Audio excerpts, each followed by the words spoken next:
A century-old Michigan law continues to have an impact on local animal shelters and rescue groups. The law, written back in 1919, lists animals as property, and that means if they're left out in the cold and a rescue group has to intervene, the animals are eventually returned to their owners. It is a fight that local activists say they will continue to fight until the law is changed.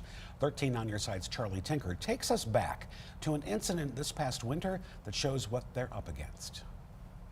So, y'all, I just got to say something. A cold, snowy January day, and Carri Shipaila's animal advocacy group had been hearing what sounded like a dog. We've heard these dogs this week, but never saw them. Barking for days, coming from a Kentwood backyard. County 911, what's the address of your emergency? She calls police and begins streaming the video to social media.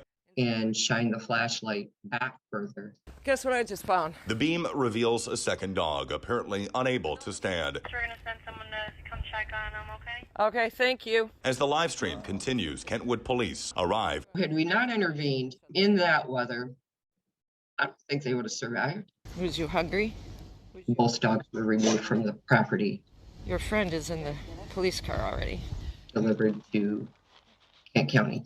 Where Carri assumed the German Shepherds would stay until they were adopted. Monday, I find out the dogs have been reclaimed. She wanted an explanation, one she got using the Freedom of Information Act, which appeared to show authorities had to surrender the dogs back to their owner based on a lack of evidence. It's a marathon. Unfortunately, we have to give back property, which in this jurisdiction, animals are property. I'm just gutted by this, but they can only do what the law states.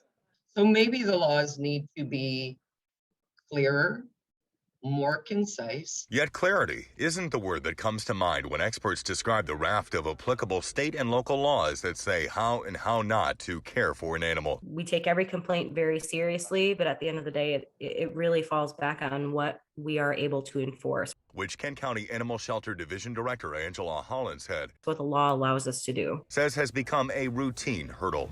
That's because the rule book, It's just not enough. the so-called dog law of 1919, was written before around half of the 197 breeds recognized by the American Kennel Club even existed. What one person feels is considered adequate care, another person may look at that and go, absolutely not. So we really depend on the laws to really support us in how we make those decisions. Support that relies on specific definitions Holland's head says simply aren't there, lost in translation between shifting centuries and the changing role of man's best friend. Animal welfare has come light years ahead of where we were even a decade ago. Just something that can keep your pet warm with a three-sided structure. The animals can't speak to you when they're cold. Scott Dobbins says his 7 animal control officers receive 3,000 to 4,000 reports a year. Those dramatically increase with colder temperatures. Every winter, I get calls from my constituents. That's State Rep Tommy Brand, and it's those phone calls the longtime Michigan House Republican says prompted him to float a fix.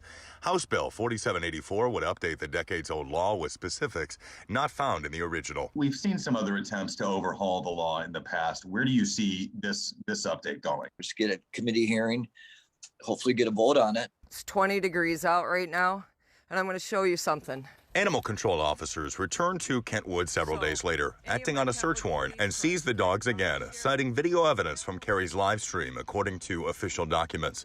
But not all cases have the power of social media behind them.